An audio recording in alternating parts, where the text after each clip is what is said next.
وطبيب نفوسنا أبي الزهراء وأبي القاسم المصطفى محمد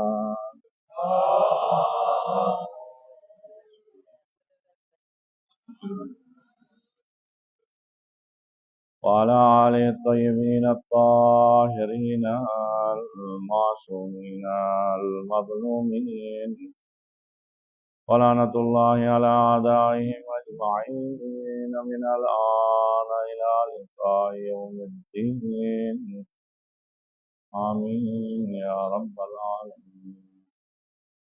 أما بعد، قال الله تبارك وتعالى في القرآن الكريم: بسم الله الرحمن الرحيم.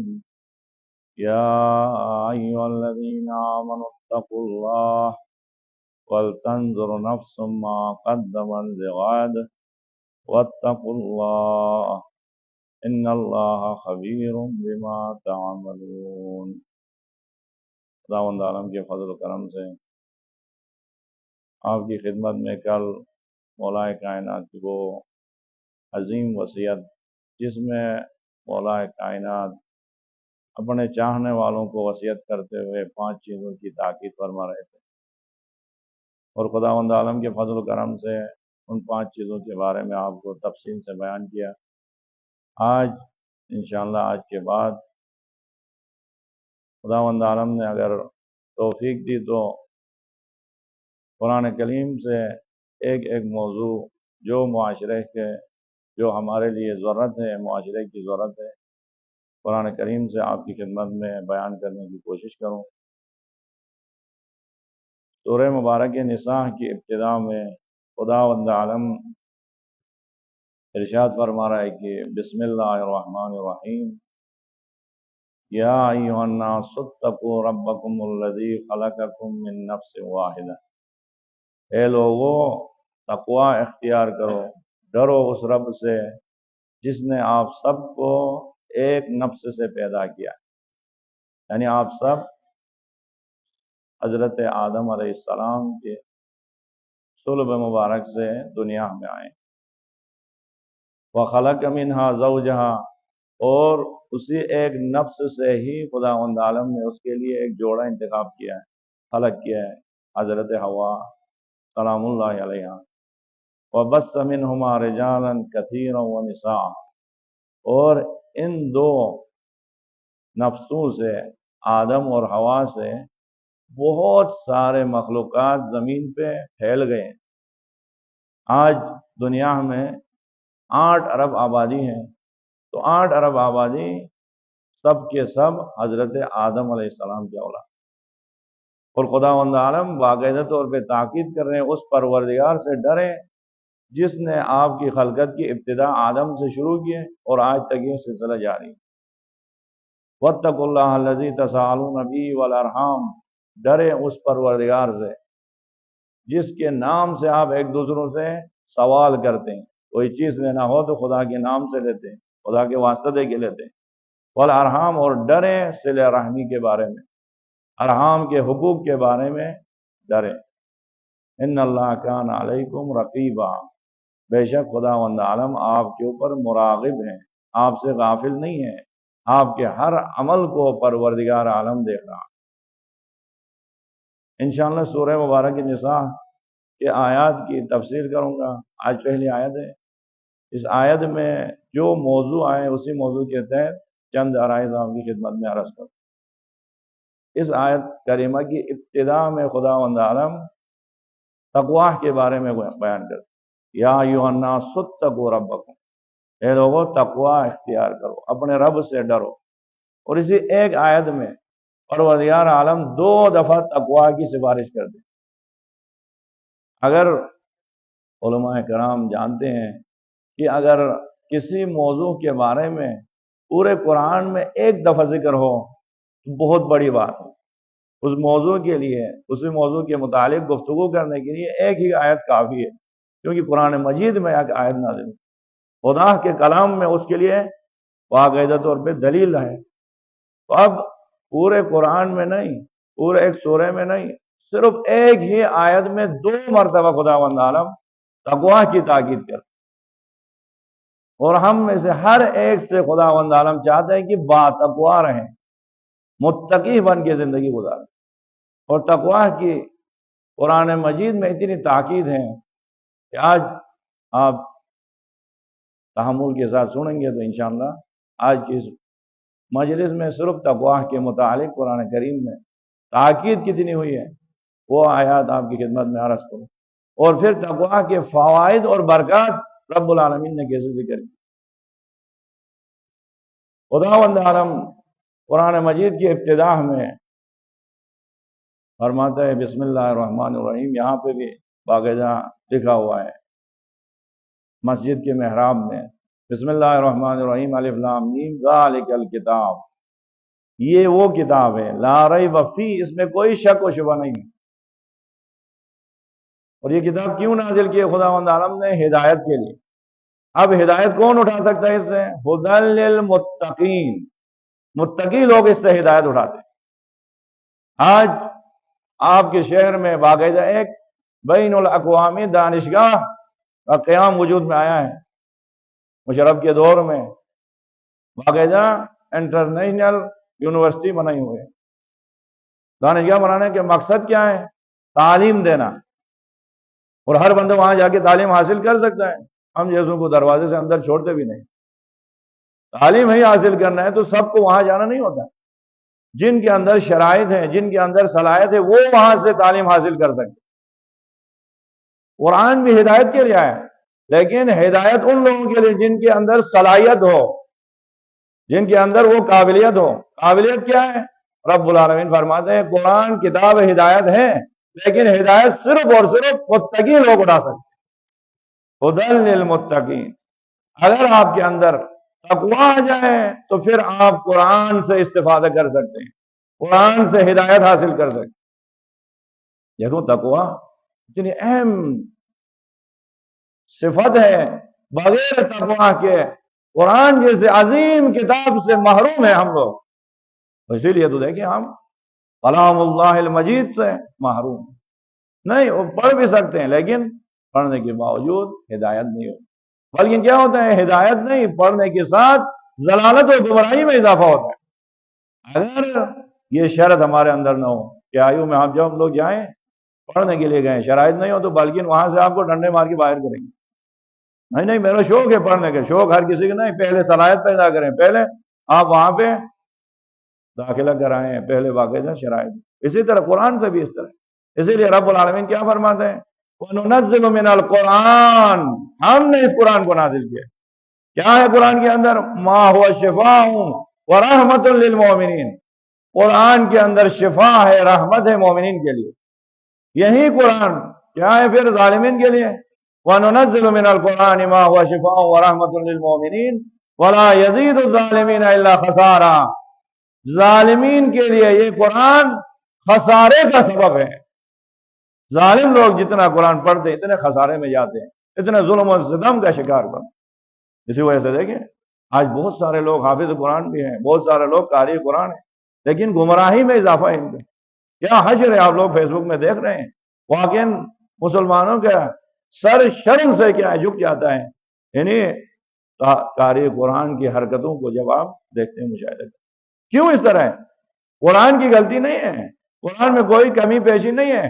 پہلا جو مقدمہ قرآن کی سے ہدایت حاصل کرنے کا مقدمہ جو ہے متقی بننا، وہ ان کے اندر بغیر تقوی کے قرآن پڑھیں گے تو گمراہی میں اضافہ ہوگا۔ آج ہم دنیا میں اکثر لوگ اہل بیت علیہ السلام کے فرامین سے محروم ہیں، اہل بیت علیہ السلام کے بابرکت وجود سے برکات حاصل کرنے سے محروم ہیں۔ کیوں؟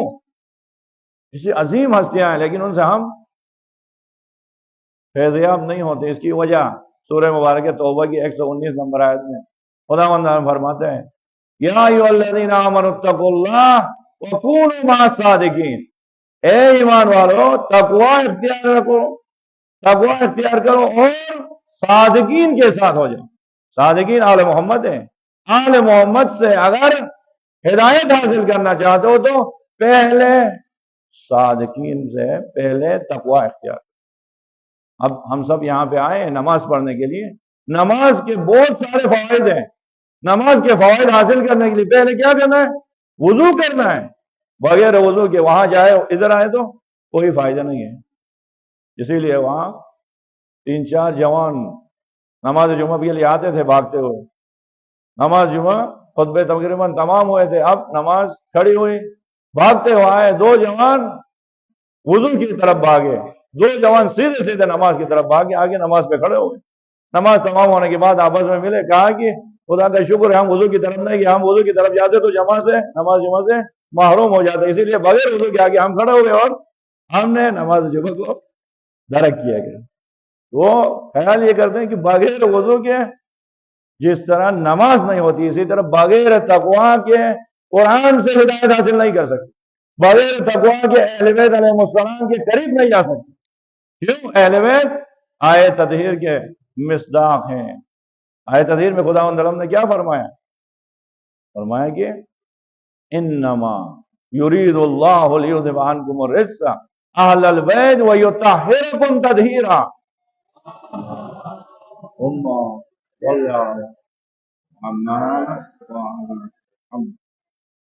یعنی رجس نجاست ان سے دور ہے.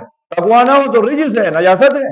پھر نجاست کے ساتھ ہم اہل بیت کے قریب ہی نہیں جا سکتے. اہل بیت سے فائدہ اٹھانا تو چھوڑو, ان کے قریب نہیں جا سکتے. بس اسی لیے تقویٰ کی تاکید ہے. اسی وجہ سے نہیں کہ تقویٰ کی کتنی تاکید ہے. نماز جمعہ میں 2 خطبے ہوتے ہیں. خطیب جمعہ کی ذمہ داری ہے کہ دونوں خطبوں میں تقویٰ کی سفارش کریں. قرآن مجید میں تقویٰ کی سفارش ہوئی. قرآن مجید میں تو ایک ہی آیت میں 2 دفعہ تقویٰ کی سفارش. سورہ مبارک حشر کی 18 نمبر آیت میں دیکھیں, ایک آیت ہے, ایک مختصر سی آیت میں 2 دفعہ رب العالمین خداوند عالم قرآن مجید میں اس تاکید کے ساتھ. اور قرآن مجید ہر قسم کی بات قرآن میں نہیں ہوئی ہے. قرآن کتاب کلی کتاب ہے. قرآن قیامت تک رہنے والی عظیم کتاب ہے, معجزہ الہی ہے. اس میں رب العالمین تکرار کر رہے تو خاص مقصد کی خاطر, ہدف کی خاطر, تاکید کی وجہ سے. فرماتے خداوند عالم یا ایھا الذین آمنوا اتقوا اللہ, اے ایمان والو تقوی اختیار کرو. مومنین سے مخاطب ہے, اے ایمان والو تقوی اختیار کرو. وَلْتَنْظُرْ نَفْسٌ مَا قَدَّمَتْ لِغَدٍ, اور ہر نفس کو چاہیے کہ وہ دیکھ لے. تقوی یعنی کیا ہے؟ تقوی یہی ہے, ہر نفس کو سوچنا ہے, دیکھنا ہے کہ میں نے اپنے کل کے لیے, قیامت کے لیے کیا آگے بھیجا ہے. یہی تقوی ہے کہ ہر بندہ یہ سوچے کہ میں نے اپنے آخرت کے لیے کیا بھیجا, آخرت کی فکر کر. یا ایھا الذین آمنوا اتقوا اللہ ولتنظر نفس ما قدمت لغد واتقوا اللہ. پھر دوبارہ اسی آیت میں خداوند فرماتے ہیں ڈرو خدا سے, تقوی اختیار کرو. کیوں؟ ان اللہ خبیر بما تعملون, انسان باخبر ہے جو آپ انجام دیتے ہیں, جو کام آپ انجام دے رہے ہیں خدا اس سے باخبر ہے. رب العالمین اسے انسان کے ہر عمل سے باخبر ہے. اب ایک ہی آیت میں خداوند عالم 2 دفعہ تقوی الہی کی سفارش کرتے. اب تقوی ہے کیا؟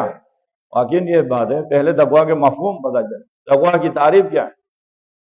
تقوی یعنی خدا کے عذاب سے ڈرنا, یعنی عذاب الہی سے انسان ڈر کے وہ کام انجام نہ دے جس کی وجہ سے انسان عذاب الہی میں مبتلا ہونے کا خوف.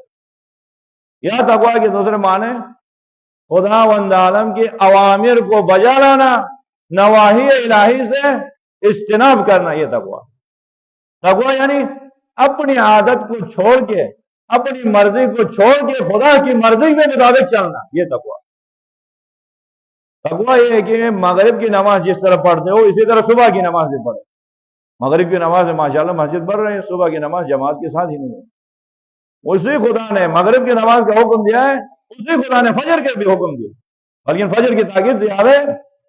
لیکن چونکہ میری مرضی ہے کہ رات کو تھوڑا فریش ہونا ہے, مومنین سے ملاقات کرنا ہے, تھوڑا دکھانا ہے, تھوڑا چکاؤ, رات کو نظر آتے ہیں, ظہر کو نظر آتے ہیں, صبح اصلاً گھر میں کوئی معمولی حرکت نہیں. یہ تقوی نہیں ہے. تقوی یعنی اپنی عادت کو چھوڑیں. کسی وجہ سے کسی نے کیا خوب کہا ہے, پاکستانی قوم میں بے دینی نہیں ہے, ماشاءاللہ بہت دیندار لوگ. پاکستان کے عوام میں بہت زیادہ دینداری ہے, لیکن تقوی نہیں ہے.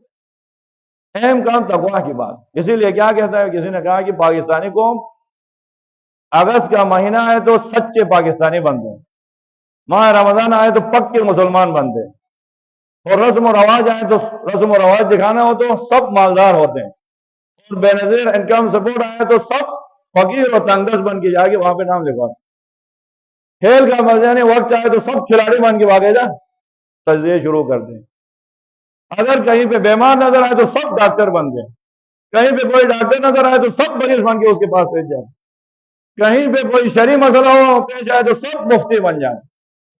یہ علامت ہے بے تقوائی کہ ہر کام میں گھس جاتے ہیں۔ تقوی یہ ہے کہ جو کام میں کر سکتا ہوں اسی کو انجام دوں، جو کام میرے بس میں ہے جس کو حکم خدا کے مطابق میں انجام دے سکتا ہوں وہ کام انجام دوں، ہے نا کہ ہر جگہ میں داخل ہو جاؤں۔ جنگ کے میدان میں سب حالت جنگ میں سب فوجی بن جاتے ہیں، پھر جب احتساب ہو تو سب کے سب نیب زدہ ہوتے ہیں، سارے یہی حالت۔ اور حج کے موسم میں سب حاجی بن جاتے ہیں، اور قربانی کے موسم میں سب قربانی کرنے کے لیے تیار ہے۔ یہ نہیں عزیزم، خدا یہ نہیں چاہتا۔ خدا کیا چاہتا ہے؟ ہر حال میں ایک ہی رنگ ہو، موسم کے مطابق رنگ کو بدلنے والا بے تقویٰ ہے شخص۔ ہر حال میں زمین آسمان اپنے جگہ سے ہلے، لیکن مومن متقی شخص اپنے حالت کو نہیں بدلتا۔ اسی لیے خدا علیہ کیا فرماتا ہے؟ ان اللہ، خدا بھی ایسے بندوں کو چاہتا ہے، ان اللہ یحب الذین یقاتلون فی سبیلہ صفا کانہم بنیان مرصوص۔ خداوند عالم ان لوگوں سے محبت کرتا ہے جو خدا کی راہ میں سیسا پلائی ہوئی دیوار کے مانند کھڑے ہیں اور خدا کی راہ میں ڈٹ جاتے ہیں اور قتال کرتے ہیں، جہاد کرتے ہیں۔ اسے نہیں کہ مرضی اپنے مرضی آئے تو کچھ اور رنگ دکھائیں، دوسروں کی بات ہو تو کچھ اور رنگ۔ تقویٰ کی سفارش اب کتنی ہوئی ہے، تقویٰ کی تاکید کتنی ہوئی۔ تقویٰ کا مفہوم پتہ چلا کہ انسان ہر حال میں خدا کی مرضی کو مقدم رکھے، اپنے مرضی کو بھول جائے، خداوند عالم کے عذاب کو اپنے نظروں کے سامنے رکھے۔ یا دوسرے الفاظ میں امام خمینی رحمۃ اللہ علیہ تقویٰ کی ایک خوبصورت تعریف کرتے ہیں، کہہ رہے ہیں کہ تقویٰ ایک ملکہ ہے، انسان اوامر الہی کو انجام دیتا ہے، نواہی الہی سے بچتا ہے تو ایک ملکہ انسان کے اندر پیدا ہو۔ تقویٰ ایک ملکے کا نام ہے، ایک طاقت کا نام ہے، ایک روحانی طاقت کا نام ہے کہ وہ ملکہ انسان کے اندر آئے تو واجبات کو انجام دیتے وقت مزہ آتا ہے، انسان لطف آتا ہے اور حرام سے آسانی سے بچتا ہے اسی ملکے کی وجہ سے۔ ورنہ اگر وہ ملکہ نہ ہو تو واجبات کے وقت انسان کے دل تنگ ہے، بڑی پریشانی کے ساتھ وہ نماز پڑھتا ہے۔ جیسے روایت میں بھی آیا ہے کہ مومن مسجد کے اندر ایسا ہے جیسے مچھلی پانی کے اندر ہو، اس کو لطف ملتا ہے کیونکہ وہ تقویٰ کی وجہ سے سکون سے بیٹھتا ہے۔ اور منافق مسجد کے اندر ایسا ہے جیسے مچھلی پانی سے باہر رکھا ہو، تڑپتا ہے، ہاں کیا ہوا، ختم نہیں ہو رہی مجلس، ہمیشہ یہ لوگ بولتے رہتے ہیں۔ یہ تقویٰ کی وجہ سے کام آسان ہوتے ہیں، ملکے تقویٰ ہے۔ اب تقویٰ کی تعریف تو ہو گئی، تقویٰ کی تاکید دیکھیں۔ واقعاً قرآن مجید سے آپ کی خدمت میں عرض کروں، خوش قسمت ہے آپ لوگ اس دور میں قرآن کریم سے ان آیات کو سنیں اور جا کے کوشش کریں کہ تقویٰ آ جائے۔ تقویٰ کی تاکید خداوند عالم سورہ مبارک آل عمران کی 92 نمبر 102 نمبر آیت میں خداوند عالم کتنی تاکید کر رہے ہیں۔ تقویٰ کے متعلق فرماتے ہیں یا ایھا الذین آمنوا اتقوا اللہ حق تقاتہ ولا تموتن الا وانتم مسلمون۔ مومنین سے فرماتے ہیں اے ایمان والو تقویٰ اختیار کرو اور تقویٰ کا حق ادا کرو۔ عجیب بات ہے، یعنی تقویٰ بھی کوئی معمولی نہیں ہونا چاہیے، تقویٰ کے آخری درجے تک۔ تقویٰ کا حق کس نے ادا کیا ہے؟ جو امام المتقین ہے اس نے تقویٰ کا حق ادا کیا۔ ہم ہمارے طاقت میں نہیں ہے، امام المتقین علی ابن ابی طالب نے تقویٰ کا حق ادا کیا، اسی لیے باقاعدہ پیغمبر پاک کی مبارک زبان سے یہ لقب ان کو ملا، امام المتقین، متقین ہے۔ اب ہمارے لیے بھی یہ حکم ہے یا ایھا الذین آمنوا اتقوا اللہ، اے ایمان والو تقویٰ اختیار کرو اور تقویٰ کا حق تقاتہ، تقویٰ کا حق ادا کرو۔ ہم عاجز ہیں، تقویٰ کا حق ادا نہیں کر سکتے، بس نہیں کرے تقویٰ پھر نہیں۔ پھر سورہ تغابن کے 16 نمبر آیت میں خداوند فرماتے ہیں فاتقوا اللہ ما استطعتم واسمعوا واطیعوا وانفقوا خیرا لانفسکم ومن یوق شح نفسہ فاولئک هم المفلحون۔ فاتقوا اللہ، خدا کہتے ہیں تقویٰ اختیار کرو، ما استطعتم، جتنی آپ کی طاقت و استطاعت ہے اتنا تقویٰ۔ تقویٰ کا حق ادا نہیں کر سکتے ہو تو پھر نہیں چھوڑو کہ میں تقویٰ کا حق ادا نہیں کر سکتا ہوں کہ مایوس نہیں ہو جاؤ. جتنا بھی آپ طاقت رکھتے ہو توانائی رکھتے ہو اتنا تقویٰ ہر حال میں تقویٰ کے ساتھ نظر آئے. اب تقویٰ ہے کیا؟ خداوند عالم فرماتے ہیں کل قیامت کے لیے آپ کے پاس بہترین زاد راہ تقویٰ ہے. سورہ بقرہ کی 203 نمبر آیت میں وَتَزَوَّدُوا خداوند عالم فرماتے ہیں کہ اسی دنیا میں ہمیشہ نہیں رہنا ہے, اسی دنیا سے آگے جانا ہے. جب آگے جائیں گے تو آپ کے لیے زاد راہ کی ضرورت ہے. زاد راہ اکٹھا کرو. اسی دنیا میں زاد راہ کیا ہے؟ وَتَزَوَّدُوا فَإِنَّ خَيْرَ الزَّادِ التَّقْوَىٰ بہترین زاد راہ, بہترین توشہ راہ تقویٰ ہے. تقویٰ ہے اور معیار ہی خداوند عالم نے یہی رکھا ہے.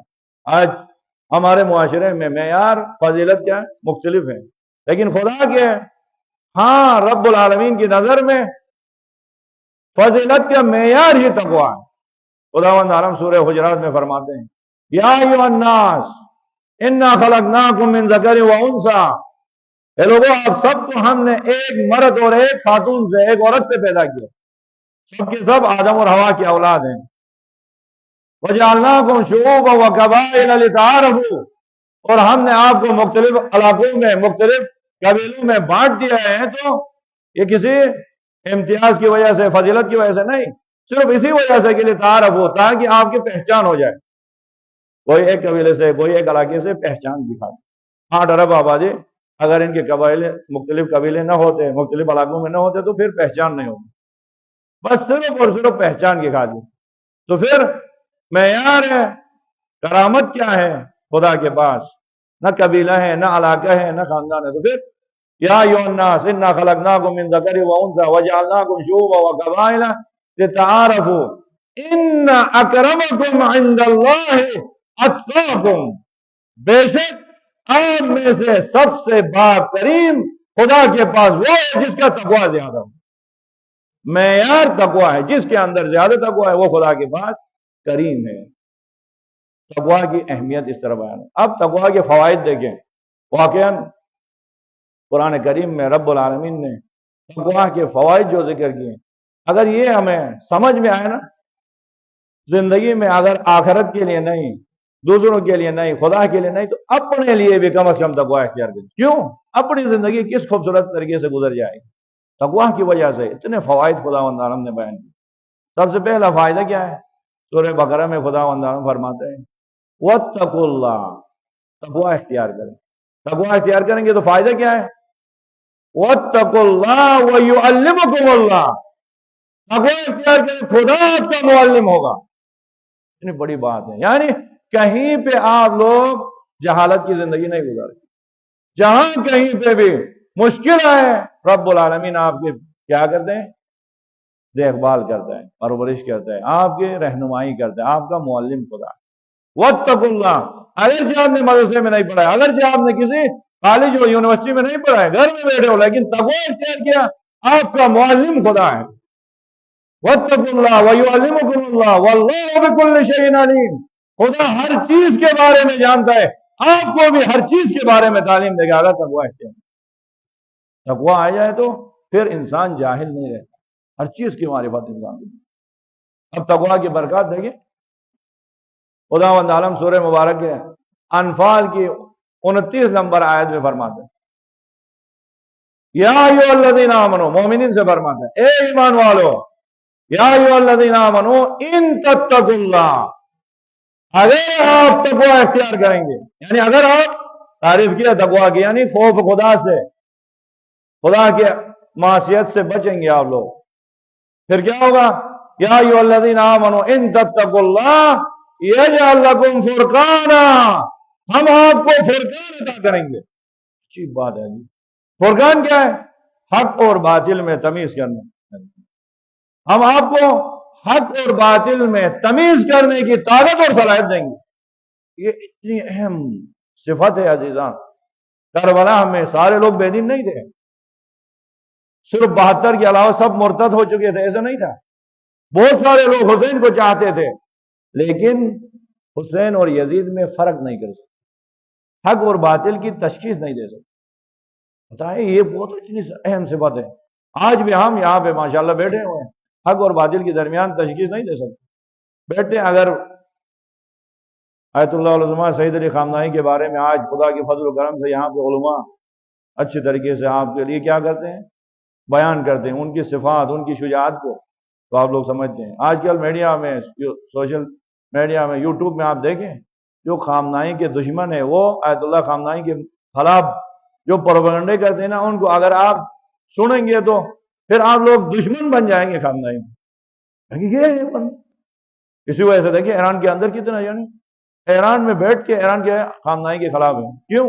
تشخیص نہیں دے سکتے ہیں. باقاعدہ جنگ جمل میں 12,000 لوگ آئے ہیں ام المومنین کے ساتھ علی سے مقابلہ کرنے کے لیے. علی کے بارے میں پیغمبر پاک نے کیا فرمایا؟ الحق مال علی والعلی مال حق. حق علی کے ساتھ اور علی حق کے ساتھ، اور پروردگار حق کو اس طرف پلٹا دے جس طرف علی جا رہا ہے. یہ علی معیار حق ہیں، علی میزان حق ہیں. لیکن اس حق کے مقابلے میں 12,000 لوگ آئے. اب امام امیر المومنین امام المتقین نے اپنا لشکر لے کے گیا بصرے میں، جنگ کے لیے آمنے سامنے تھے.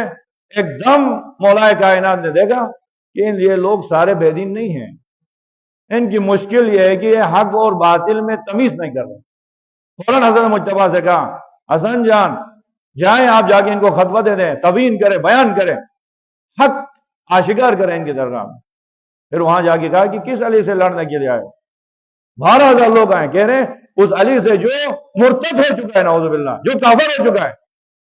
اب یہ کہنا تھا باقاعدہ ان کو پروپیگنڈا کی، علی مرتد ہوا ہے، علی کافر ہوا، اس کے خلاف جنگ کے لیے آئے.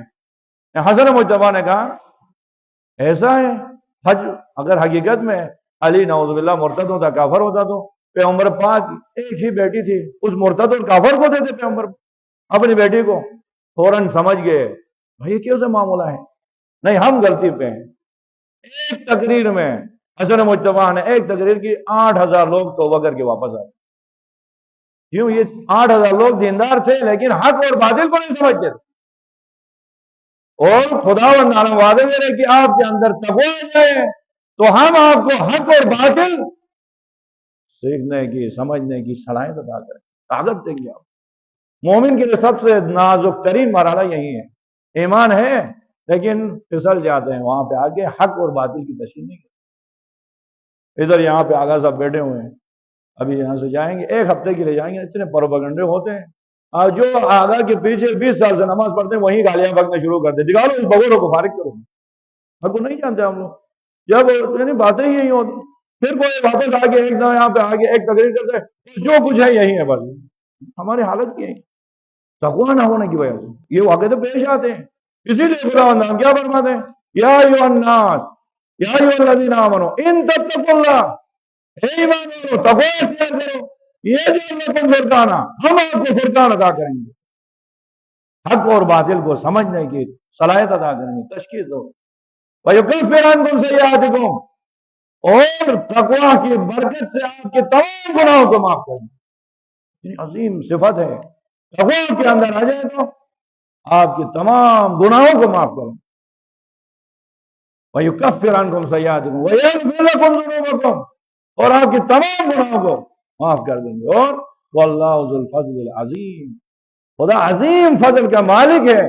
خدا جس کے اندر تقویٰ دیکھتا ہے اسی کا معلم بن جاتا ہے، اسی کو فرقان عطا کرتا ہے اور اس کے تمام گناہوں کو معاف. اب دیکھیں تقویٰ کی برکات. سورہ طلاق میں، ایک سورہ میں کتنے دفعہ تقویٰ کی برکات ذکر ہوئی، کتنی عظیم برکت ہے. سورہ طلاق میں خدا فرماتے ہیں ان تتقوا ومن یتق اللہ، جو بھی تقویٰ اختیار کرے، جو بھی، ادھر کوئی کسی علاقے کے یا کسی خاندان کے ساتھ نہیں. خدا کہہ رہے بس تقویٰ کی صفت آپ کے اندر آئے، پھر خدا کی طرف سے کیا آتا ہے؟ ومن یتق اللہ یجعل لہ مخرجا، جو بھی تقویٰ اختیار کرے ہم ان کو مشکلات سے نکلنے کا راستہ فراہم کر دیں.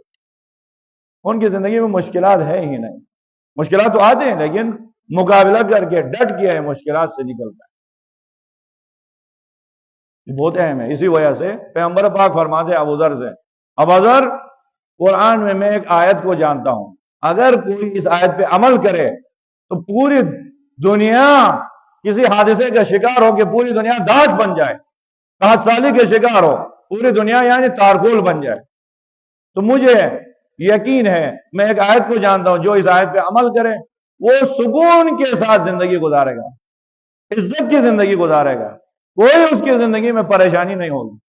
اب حضرت نے کہا یا رسول اللہ، میں نے قرآن کو کتنی دفعہ پڑھا ہے لیکن میں نے وہ آیت نہیں دیکھا، کہاں ہے وہ آیت؟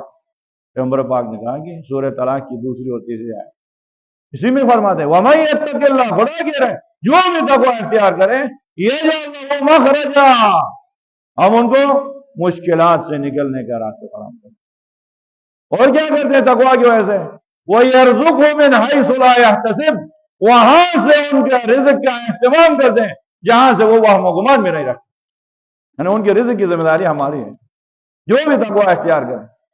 واقعاً یہ جو جوان بے راہ روی کے شکار ہیں اور در بدر کی ٹھوکریں کھاتے ہیں، یہاں سے ایک ملک سے دوسرے ملک بھاگ کے چھپ کے جا کے مزدوری کے لیے، دل واقعاً ان کے لیے دکھتا ہے. خدا نے شارٹ کٹ راستہ دکھایا، آپ تقوی اختیار کریں، رزق کے دروازے کھلیں گے، مشکلات سے نکلنے کے دروازے کھلیں گے، آرام سے آپ لوگ زندگی بسر کر سکتے ہیں. ٹھوکریں کھا کے دور دور کے جو نا راستے اپنانے سے شارٹ کٹ راستہ اپنائیں. تقوی عزم و ارادے کے ساتھ وعدے الہی پہ یقین رکھیں. دیکھیں تقوی آگے کیا کہتے ہیں خداوند عالم اسی سورہ طلاق میں، وَمَن يَتَّقِ اللَّهَ، جو بھی تقوی اختیار کریں، يَجْعَلْ لَهُ مِنْ أَمْرِهِ يُسْرًا، ان کے تمام کاموں کو ہم آسان بنا دیتے ہیں. دنیا کے لیے وہ کام بہت سخت ہے، اس کے لیے بہت آسان نرمی ہے. وَمَن يَتَّقِ اللَّهَ يَجْعَلْ لَهُ مِنْ أَمْرِهِ يُسْرًا. پھر خداوند عالم فرماتے ہیں وَمَن يَتَّقِ اللَّهَ، اسی سورہ میں، جو بھی تقوی اختیار کرے يُكَفِّرْ عَنْهُ سَيِّئَاتِهِ، اس کے تمام گناہوں کو ہم بخش دیتے ہیں، وَيُعْظِمْ لَهُ أَجْرَهُ، اس کے اجر کو ہم عظیم کر دیتے ہیں. شرط یہ ہے کہ تقوی آ جائے. اور تقوی کی باتیں کہاں کرتے ہیں؟ یہ اہم بات یہاں ہے. سورہ طلاق میں آگے تقوی کی باتیں کرتے ہیں. ہمارے تقوی کہاں میں؟ مسجد میں، امام بارگاہ میں. یہ تقوی تو ہر کوئی کرتا ہے. طلاق میں، سورہ طلاق میں خدا عالم وہاں پہ کہتے ہیں طلاق کے معاملے میں آپ تقوی اختیار کریں. وہاں پہ کیا ہے؟ ہمارے تقوی ہی ختم ہو جاتا ہے. اس وقت جائیں، یہاں پہ شرعی عدالت ہے، 300 بے گناہ لاچار خواتین ان کے کیا ہے وہاں پہ ڈاکومنٹس پڑے ہوئے ہیں، سب آگے کہتے ہیں آغا صاحب مجھے طلاق دلائیں. شوہر نشہ کرتا ہے، شوہر نہ ہمیں کھانا دیتا ہے، شوہر ہمیں گالیاں بکتا ہے، ہم اس سے نجات چاہتے ہیں، طلاق دیتے ہیں. شوہر طلاق بھی نہیں دیتا ہے، گھر بھی نہیں لے جاتا ہے، اور وہ بدبخت شوہر کو ڈانٹنے کے لیے چھوڑے پورے خاندان اس کے پیچھے پڑی ہوئی. کیا طلاق دیا تو پھر ہم آپ کو چھوڑیں گے نہیں. جس طرح ان کے دانت سفید ہیں، اس کے باپ کو سفید کرا ہوئے، پورے قوم اس کے پیچھے پڑا ہوا ہے کہ طلاق نہیں دینا ہے. وہ طلاق دینے کے لیے تیار بھی ہو جائیں، خاندان نہیں مارے، چاچا نہیں مارے، ماموں نہیں مان رہے ہیں. نہیں، تقوی کی سفارش خدا کہاں کر رہے ہیں؟ سورہ طلاق میں. یہاں پہ انسان کا نفس غالب آتا ہے. یہاں پہ انسان کا کیا ہے؟ اندر سے آنکھ بڑک اٹھتی ہے، ہاں اس کی بیٹی کو میں طلاق دوں. پھر یہ تو نہیں ہوا، یہ غیرت کا معاملہ ہے. نماز میں تو ہر کوئی تقوی دکھائے، نماز میں آگے سارے داڑھی کے ساتھ کیا ہے اس وقت کر کے عطر لگا کے آتے ہیں. یہاں تقوی دکھانا کوئی بڑی بات نہیں. یہ معاملہ سخت ہے.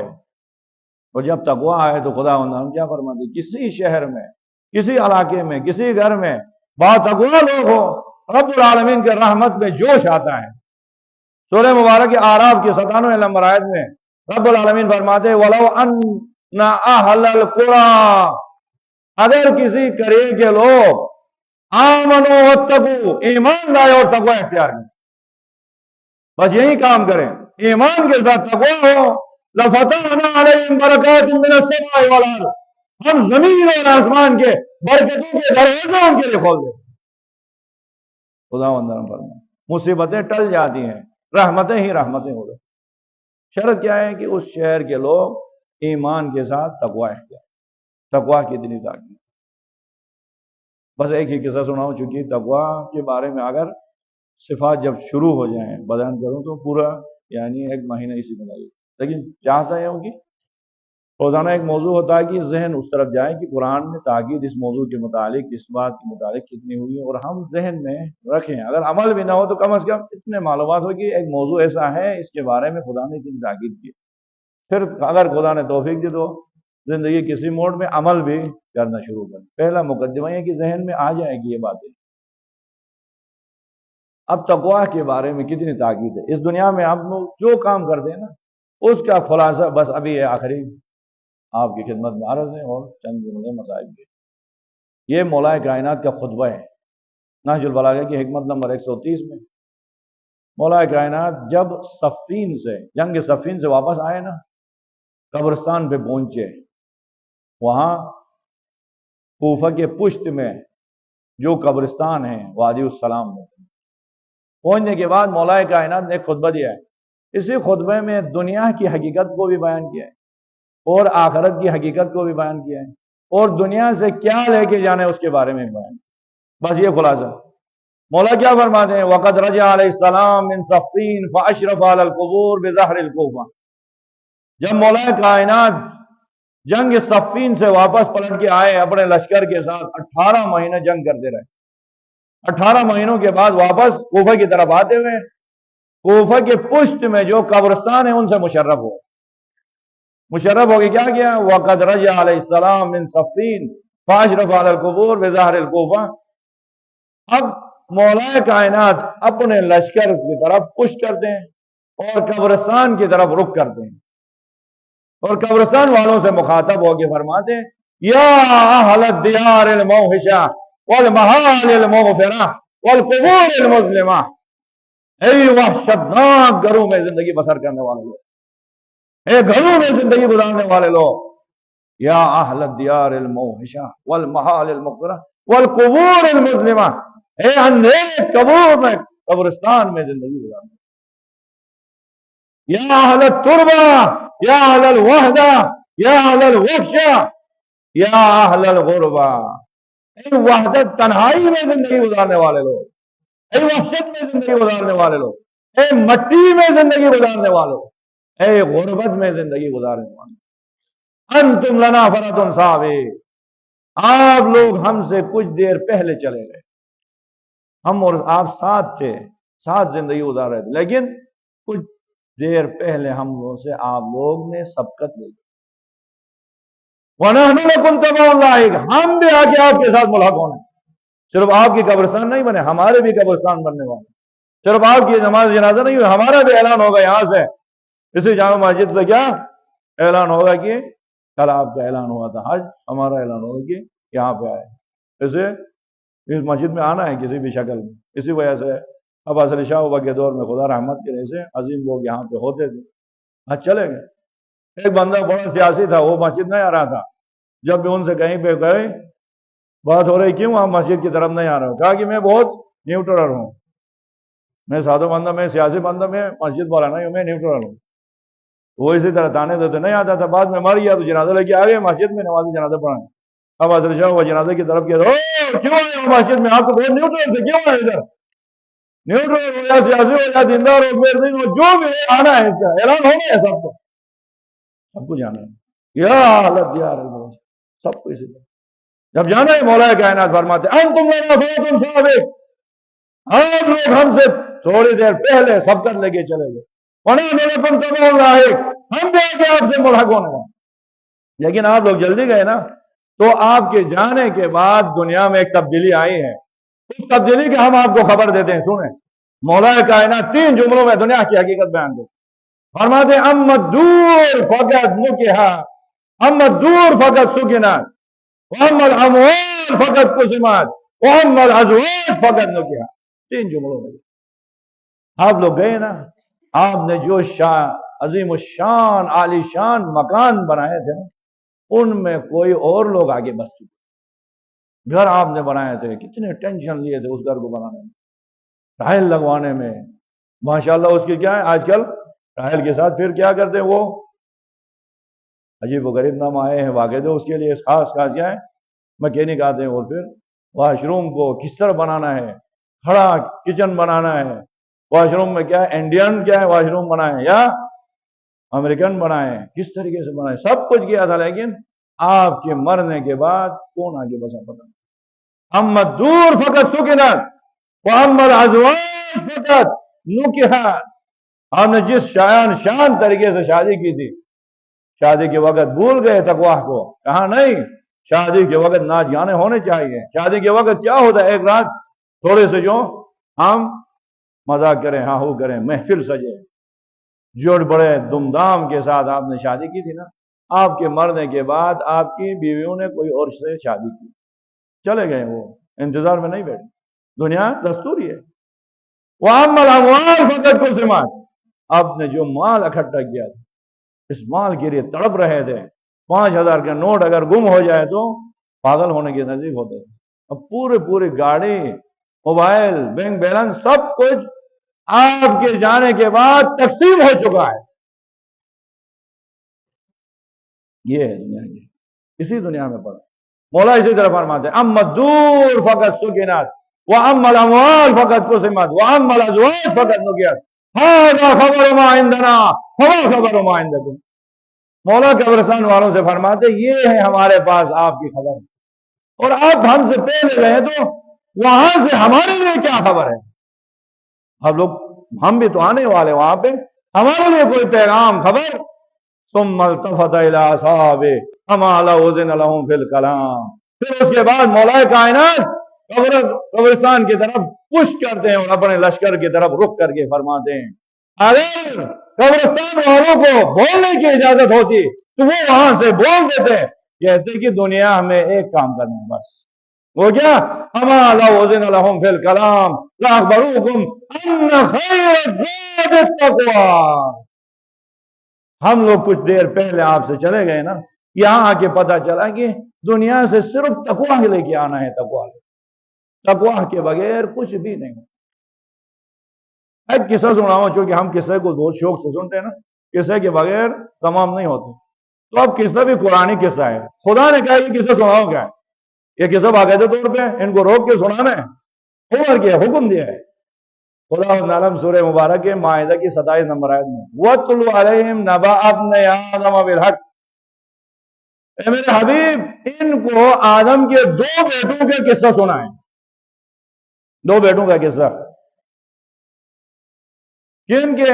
وَاتْلُ عَلَيْهِمْ نَبَأَ ابْنَيْ آدَمَ، آدم کے 2 بیٹے، یہ نہیں کہہ رہے ایک آدم کا بیٹا ہے ایک شیطان کا بیٹا ہے، ایک آدم کا بیٹا ہے کسی اور کا ہیرے گھیرے کا بیٹا نہیں، دونوں آدم کے ہیں، نبی اللہ کے بیٹے ہیں۔ اور کیا ہوا وہاں پہ ان کا قصہ ان کا یوں ہے وَاتْلُ عَلَيْهِمْ نَبَأَ ابْنَيْ آدَمَ بِالْحَقِّ إِذْ قَرَّبَا قُرْبَانًا فَتُقُبِّلَ مِنْ أَحَدِهِمَا وَلَمْ يُتَقَبَّلْ مِنَ الْآخَرِ، دونوں نے خدا کی درگاہ میں قربانی پیش کی، دونوں نے۔ یہی ہم مسجد میں بیٹھے نا، سب نماز پڑھ لیے، سب نے باقاعدہ تازیار رکھ کے جماعت کے ساتھ نماز پڑھی، کس کی قبول ہوگی کس کی نہیں؟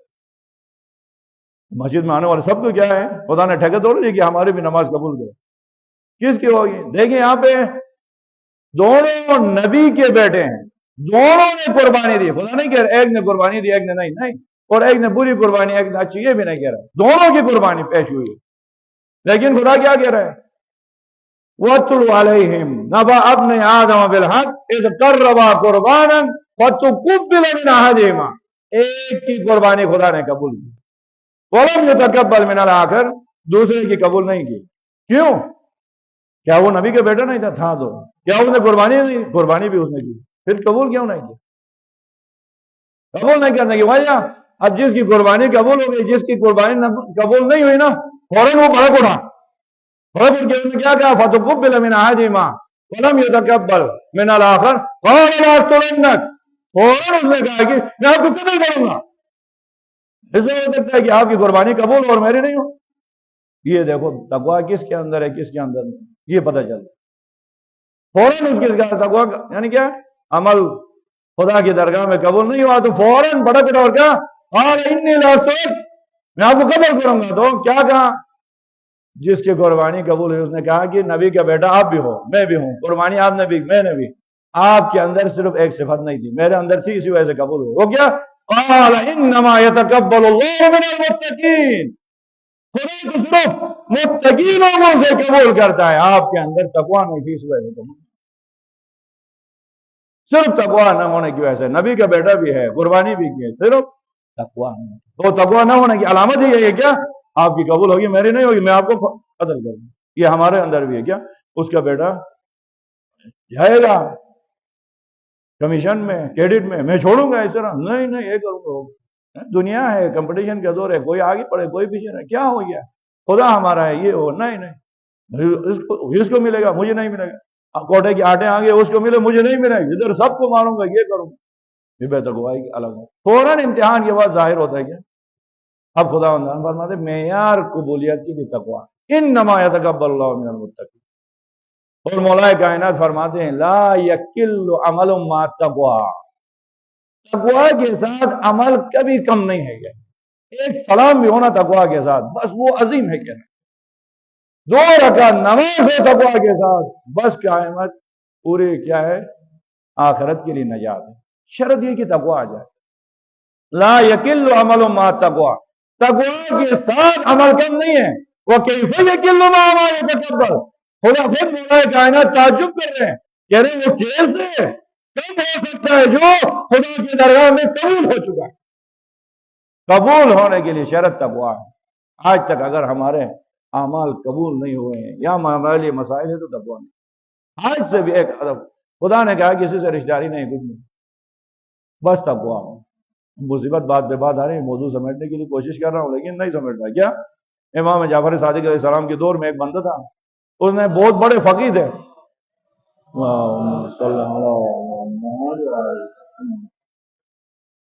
بہت بڑے فقیر تھے، انہوں نے کیا کیا، فقیر تھے کچھ نہیں کرتے تھے، وہ کام مسجد میں بیٹھ کے عبادت اور گھر میں جا کے ریاضت کر دیتے، اور کوئی کام نہیں۔ یہ تقوا نہیں ہے، دوسروں کے اوپر بوجھ ہے، اس کے لیے کیا ہے مسائل، یہ قوم کا کیا ہے مصیبت ہے۔ یہ تقوا یہ ہے کہ حلال کمائیں، حلال کھائیں، زندگی میں ہر کام میں آگے بڑھیں، کسی کے اوپر بوجھ بنا سب سے بڑی مصیبت۔ اب یہ فقیر ہو گیا کہ فقیر زبان ہے، سب لوگ اس کے کیا ہے تعریفیں کر رہے ہیں، اس کے پاس آگے نسخے لے رہے ہیں، وہ ان کی تعریف ہو گئی نا۔ ایک دن امام نے کہا کہ دیکھتا ہوں یہ کیسا شخص ہے، دیکھا تو نماز پڑھ رہے ہیں مسجد میں عبادت، سب لوگ گئے اور ریاض و نیاز میں مشغول ہیں، اب نماز سے فارغ ہوگی، کیا ہوا، نکل گیا جا کے ایک وہاں ریڈی والا میوہ فروش تھا، میوہ فروش کی دکان میں جا کے ان سے کچھ باتیں کیا، کلام کیا، اس کو مشغول رکھتے ہوئے 3 انار چوری کیے، 3 انار چوری کیے، پھر آگے بڑھے، آگے جا کے دیکھا تو وہاں پہ تنور تھا، تنور پہ باتیں کی، اتنا بڑا بھگی آئے میرے پاس، وہ شاہ صاحب کیا علیہ السلام دعا میں مشغول، اور 3 روٹیاں وہاں سے چوری کی، پھر آگے جا کے ایک جگہ سے اور 3 چیزیں چوری کی ہوں۔ امام دیکھ رہے ہیں یہ فقیر زمان اس کی بدبختی کیا کر رہا ہے، پھر وہاں سے چلے گئے، جا کے کیا کیا، آگے جا کے دیکھا تو ایک فقیر تھا، نادار شخص ایک خرابے میں بیٹھے، اس کے لیے 1 انار 1 روٹی اور 1 چیز اس کو دے دی، آگے جا کے ایک بیوہ خاتون تھی، اس کے لیے 1 انار 1 کچھ اس کے لیے روٹی بھی اور دے دی، اور خود اپنے گھر جا کے کیا کیا 1 روٹی 1 انار اور وہ دوسرا تیسرا چیز خود سے دے دی۔ امام نے تعجب کی، بدبخت شخص، لوگ اس کی تعریفیں کر رہے ہیں اور اس کی حالت یہ، ان کے پاس جا کے کہا یہ کیا ماجرا ہے، لوگ زمان عزت ہو چکے ہیں، آپ کی تعریفیں آپ کے نسخے لوگ بڑے عزت و احترام سے لے رہے ہیں، اور آپ کی یہ حالت، یہ آپ چوری کر رہے ہیں۔ کہا کہ جیسے ہمارا ہوتا ہے نا، آپ کو قرآن سمجھ میں نہیں آئے، قرآن نہیں پڑھو اسی لیے اس طرح ہوتا، مولا کو کہہ رہے ہیں انہیں، کہا کہ کیا قرآن میں کیا ہے، کہا کہ قرآن میں خدا نے کہا ہے، کیا ہے سورہ انعام میں واقع، من جاء بالحسنہ فلہ عشر امثالہ، جو بھی میرے پاس، خدا کہہ رہا ہے، ایک اچھائی لے کے آئے 10 اس کا اجر دیتا ہوں 10۔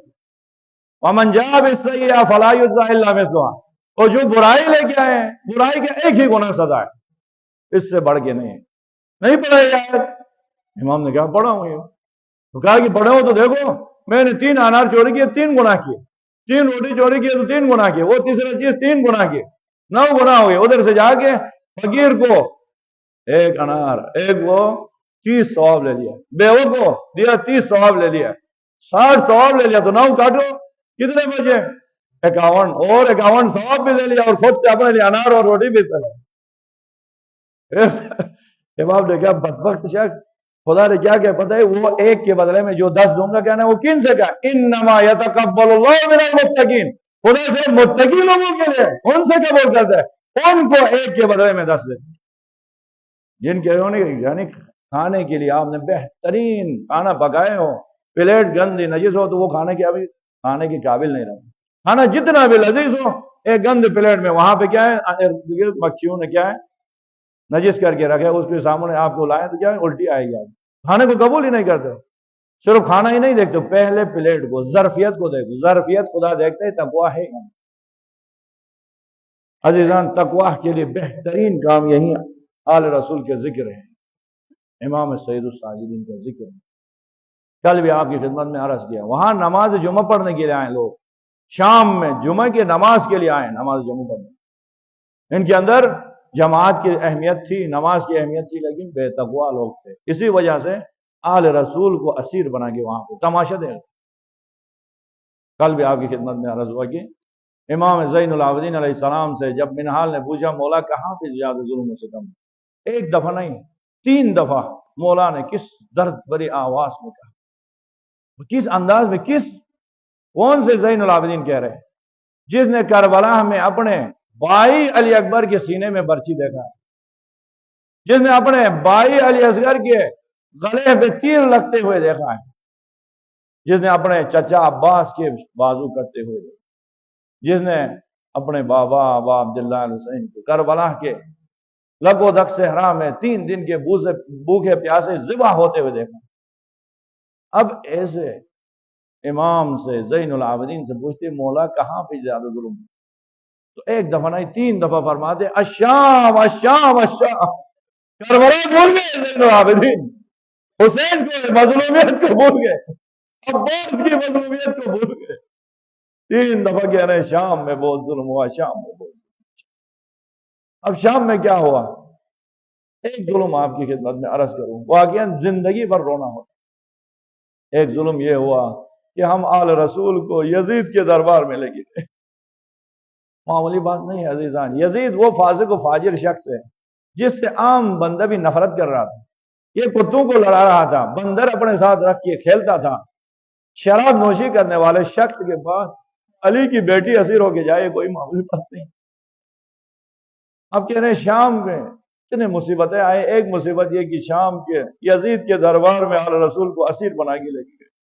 جب دروازے شام یزید کے دربار کے دروازے پہ پہنچے تو امام زین العابدین السلام فرماتے ہیں میری پھوپھی اماں زینب کبریٰ بیٹھ گئی، کہا بیٹا سجاد زینب کا صبر ختم ہو چکا ہے، ہر جگہ جا سکتی ہوں لیکن اس خبیث شخص کے دربار میں نہیں جا سکتی۔ اب یہ کہنا تھا، امام زین العابدین السلام نے کہا پھوپھی اماں حسین کی مظلومیت کو دنیا تک پہنچانے کی خاطر، حسین کی قربانی کو، حسین کے قیام کے مقصد کو دنیا تک پہنچانے کی خاطر یہاں جانا ضروری ہے۔ جب یہ کہنا تھا زینب کبریٰ اٹھی۔ اب امام وقت کی خواہش پہ زینب کبریٰ اٹھ کے دربار یزید میں جب داخل ہوئی، عزیزان آپ خود سے مشاہدہ کر رہے ہیں، جہاں کہیں پہ بھی کوئی جوان کی موت واقع ہوتی ہے، کسی عزیز کی موت واقع ہوتی ہے، تو وہاں کوئی اتنی پریشانی کی بات نہیں ہے، لوگ مرتے ہیں جیتے ہیں، یہ دنیا کا سسٹم، لیکن پریشانی کب ہوتی ہے؟ غسل دیتے وقت اتنے پریشان نہیں ہوتے، کفن دیتے وقت، نماز جنازہ پڑھاتے وقت نہیں، صرف ایک وقت ایسا سخت وقت آتا ہے کہ جب جنازوں کو بہنوں کے سامنے لے کے جاتے ہیں، جنازے کو جب بیٹیوں کے سامنے لے کے جاتے ہیں، وہ عجیب وقت ہوتا ہے، آخری الوداع کے وقت صحیح سالم بیٹا کا جنازہ ہے، کفن بھی دیا ہوا ہے، غسل بھی دیا ہے، لوگ بھی سارے اکٹھے ہیں تعزیت کے لیے، لیکن اس کے باوجود اپنے بیٹے کے جنازے کو، بھائی کے جنازے کو دیکھتے ہیں خواتین بے ہوش ہو جاتی ہیں۔ اب زینب کبریٰ کس عالم میں اپنے بھائی کے کٹے لاش کو کٹے سر کو دیکھ رہی ہے۔ شام کے دربار میں گئی، ہر طرف دشمن ہے، دربار میں جب داخل ہوئی نا زینب کبریٰ، دیکھا یزید ملعون تخت میں بیٹھے ہوئے، ہاتھ میں خیزران کی چھڑی لیے ہوئے، اور سامنے تخت میں عبداللہ حسین علیہ السلام کا زینب کے بھائی کا سر کٹا ہوا۔ زینب نے دیکھا اور فوراً یزید سے مخاطب ہو کے کہا اے یزید، اے فاسق و فاجر، اس چھڑی کو اٹھائے، میں نے کتنی بار اپنی آنکھوں سے دیکھا ہے حسین کہ اس مبارک فوٹو کا پیمبر موزے لیتے تھے۔ اب یزید کی جب زینب کبریٰ نے مذمت کی تو یزید غصے میں آئے، اب حکومت کا نشہ تھا یزید کے اوپر، غصے میں آگے کہا یہ کون ہے جو میرے ساتھ اس طرح ہم کلام ہوتی ہے؟ کہا یہ علی کی بیٹی زینب کبریٰ ہے۔ اب یزید غصے میں آگے کہا قتل کریں اس کے، سر کو تن سے جدا کر دیں۔ علی کی بیٹی نے اس طرح میرے ساتھ وہ کالمہ کی۔ اب یہ کہنا تھا جلاد آگے بڑھے، دیکھیے شام میں کتنا ظلم حال ہے رسول کی، جلاد آگے بڑھے علی کی بیٹی کی سر کو تن سے جدا کرنے کے لیے۔ اب فاطمہ زہرا کی کنیز حبش کی بیٹی آگے بڑھی، کنیز فضہ آگے بڑھ کے کہتی ہے اے یزید، اے فاسق و فاجر، خبردار زینب کے قریب آنے کی فکر مت کرنا، جب تک میں زندہ ہوں، جب تک فضہ زندہ ہے کوئی ہاتھ نہیں اٹھا سکتا ہے زینب کے اوپر۔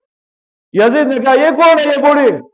کہا یہ فاطمہ زہرا کی کنیز ہے، کہا ان کے بھی سر قلم کر دے۔ جب یہ کہنا تھا حضرت فضہ سلام اللہ علیہ نے وہاں بڑے دربار میں حبش کے غلام ڈیوٹی پہ مامور تھے، ایک دم حضرت فضہ نے کہا اے حبش کے جوانوں، کی غیرت کو کہ بڑے نوجوان ہیں، حبش کی بیٹی پہ ہاتھ اٹھتا ہے۔ جب یہ کہنا تھا 200 حبش کے جوانوں نے اپنی تلواروں کو دھیان سے باہر نکال کے یزید کے سامنے کھڑے ہو گئے، یزید یہ غلطی مت کرنا کہ حبش کی بیٹی پہ ہاتھ اٹھائیں گے، اور حبش کی بیٹی پہ ہاتھ اٹھائیں گے اس بازار میں خون کی ندیاں گزریں گی۔ جب یہ کہنا تھا یزید اپنے حکم موقف سے پیچھے ہٹ گئے اور پشیمان ہو گئے۔ اب یہاں پہ دل ہے عزیزان، یہ ہے حبش کی بیٹی کی قسمت اور یہ ہے رسول کی قسمت۔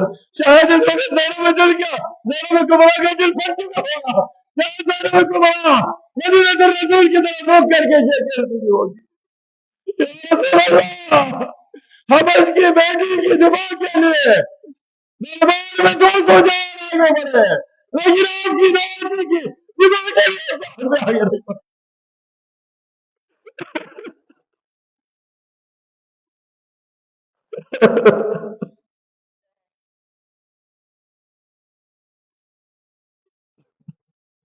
الا لعنۃ اللہ علی القوم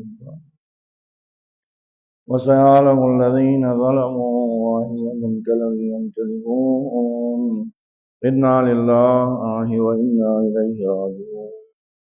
پروردگار ہمارے اس قلیل توسل کو اپنی درگاہ میں قبول و منظور فرما۔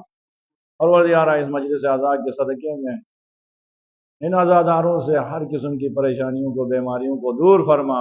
پروردگار اپنے رحمت برکتیں ان کے اوپر نازل فرما۔